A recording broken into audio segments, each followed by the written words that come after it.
I see us in the park, strolling the summer days of imaginings in my head. Anyway, guys, this is Sugar Sugar from Brown Sugar Talks.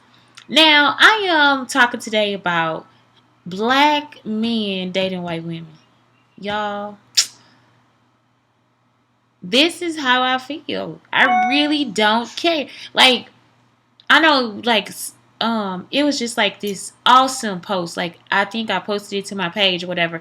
It was like this girl, she broke it down. I mean, she truly broke it down about how black men date, white women, and how it's supposed to be like something cool or whatever. But anyway, I also had a chance to like read some back pages of like how black men really feel about black women. Like, I keep myself sort of out of social media. Like, I don't try to read everything. But now that I'm doing this, it's like I kind of got to do some research.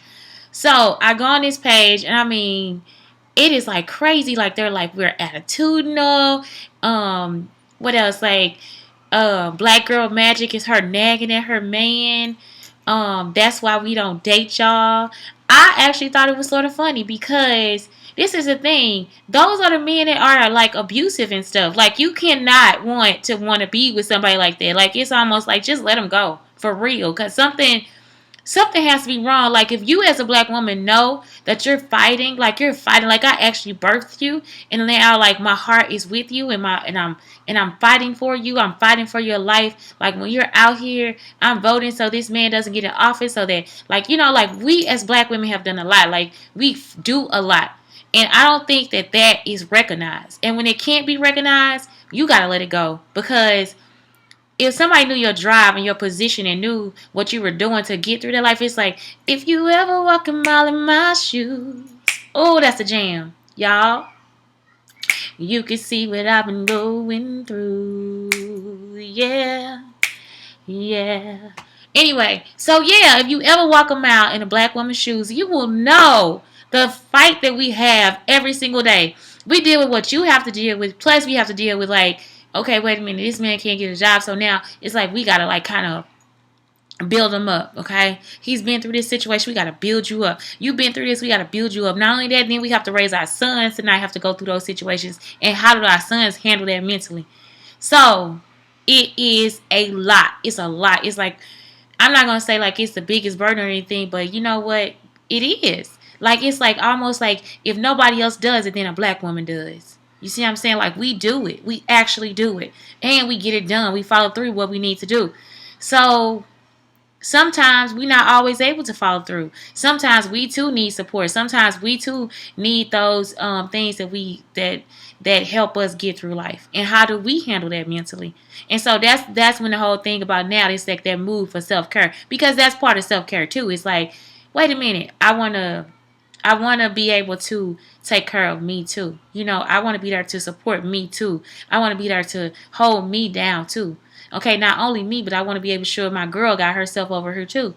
So you guys, like, seriously, the things that these men are saying, I was just like, is this a joke? Like, it has to be seriously a joke. Like, it can't be real, because something is going on.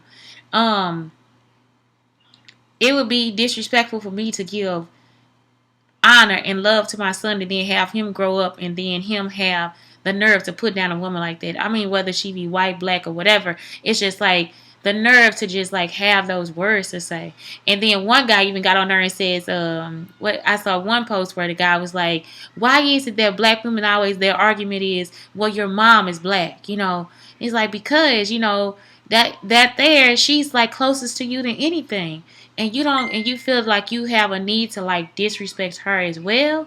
Like, it's not working, guys. So what I say to that is that let him go. Like, what you want to do, reel him back in and then have him disrespect you and put you down and never see the worth of what you are? Like, that's not, what I'm saying? It's better for him to just go ahead and go on with what he needs to do.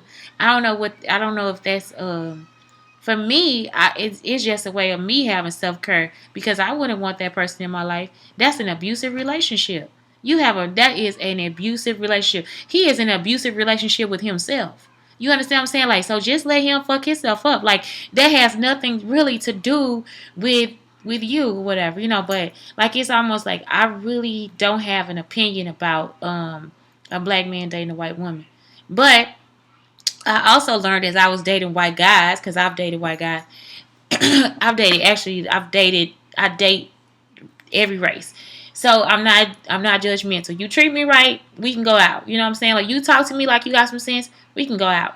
And I've had just recently, like I would say throughout college, like no, like throughout college, I think it was just like I had like a lot of black guys that were just like not into girls who were educated. Like during my era, it was this whole thing of you think you better than me, or you speak like a white girl, or you do things like white people. No, sweetie, I'm taking care of myself, so that in the future I don't have diabetes, I don't have high blood pressure, I don't have all these things. Like it's like that's the things that you want to think about. Like that's what I was thinking about at that time. I was also thinking about like how I was underrepresented in art, and I was underrepresented in theater and all those different things. And I was thinking about just being closer to my culture, which because I grew up in a city where my first city where I first lived was East St. Louis, and in that city, it's like when I grew up around all black children, and it wasn't bad until gangs started coming, until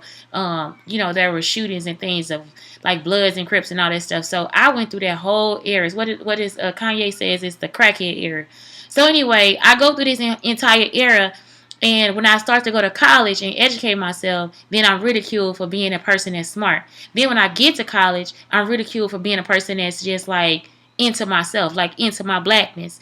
And it actually made me feel ostracized because um, black people would just actually put me down for having an unk on my arm, uh, or listening to Erykah Badu, or just like being, or like just trying to take care of myself, like eating vegetables, even though I was thick, you know what I'm saying? Like it was just a lot. Oh, and being thick, being actually a woman that was thick, like I wore a size 12, and it was almost like, oh, you fat, like really, seriously, and I actually eat well and take care of myself. Okay, so cool. So anyway, to me, where else could I go? Like who else was accepting of me? Well, when I got to the theater world, it wasn't about accepting it. It was just like the whole thing of there was no judgment. Like nobody was in there saying, "Oh, look at what you eat.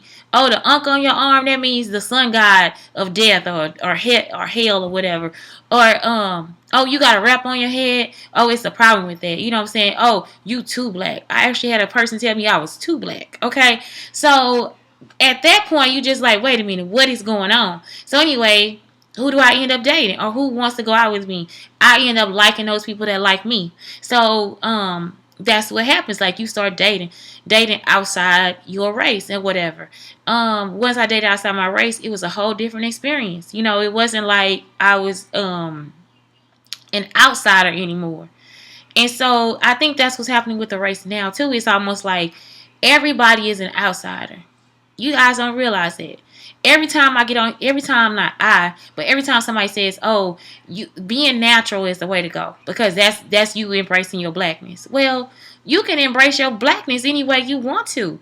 Our history runs deep, even with weaves. Like, I mean, it's one girl on Twitter who's like, no, we've been doing this for ages. Like, weaves came from Africa. Like, people have been adding these things to their hair for a long time. I mean, even when we were younger, like, before we were even thought of, like, in the 1940s, they used to actually put thread into somebody's hair to help it grow. So, just thinking about that is like, you cannot tell me that this isn't who I am. And then to think that you let another culture do it, or let another culture get away with it. See, this is the thing. You feel like you found a secret about a black woman, and now that's her. Like that she's the only one that does it. No, honey, that's not the truth.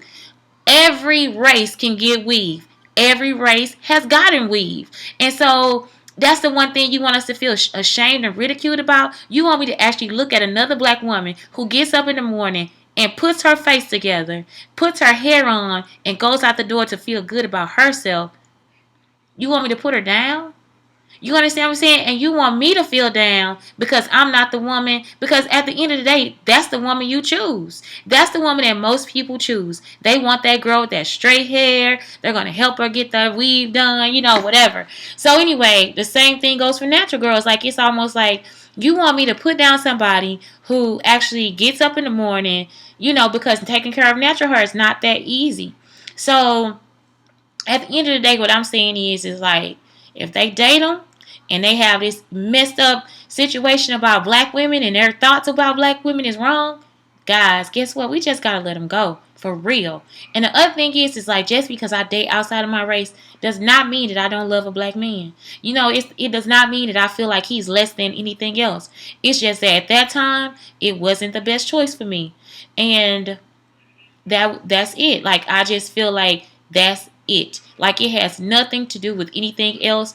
I think that we do everybody is human, and we want to be loved, and we want to also be respected. But if this man has an issue where he can't respect you, yeah, that's a big problem. That is a big problem. So anyway, this is Brown Sugar Talks, and this is Sugar just asking you to glow up, to show up so that you can show out. And I am now signing off. Please don't forget that we always take song requests and shout outs. Just post on our Facebook wall at RP Entertainment. That's the first word. And the second word is radio. Or you can tweet us at RPEntRequSTLINE. If you want to hear your own voice on our radio station, call us on Uvu at RPEnt Radio, which is RADIO, every day at 8 a.m. Central Standard Time. Check out Stephanie Marie with Porch Talk, and Miss Sean, 12 p.m. Central Standard Time, with her Real Talk sessions. DJ Shablast, Wednesday nights from 7 p.m. to 8 p.m. Central Standard Time, with a DJ mix. Then we also have DJ Byron D, Friday nights with his lit mix from 10 p.m. to 11 p.m. Central Standard Time. And every Sunday is Slow Jam Sundays, 10 p.m. to 6:30 a.m. Central Standard Time. The first 2 hours is hosted by All Meals, and of course me at 6 p.m. Central Standard Time with Sugar. I'm Sugar, and this is Brown Sugar Talks. And my question today is, guys, like, are black women or black men offended by other people dating outside their race?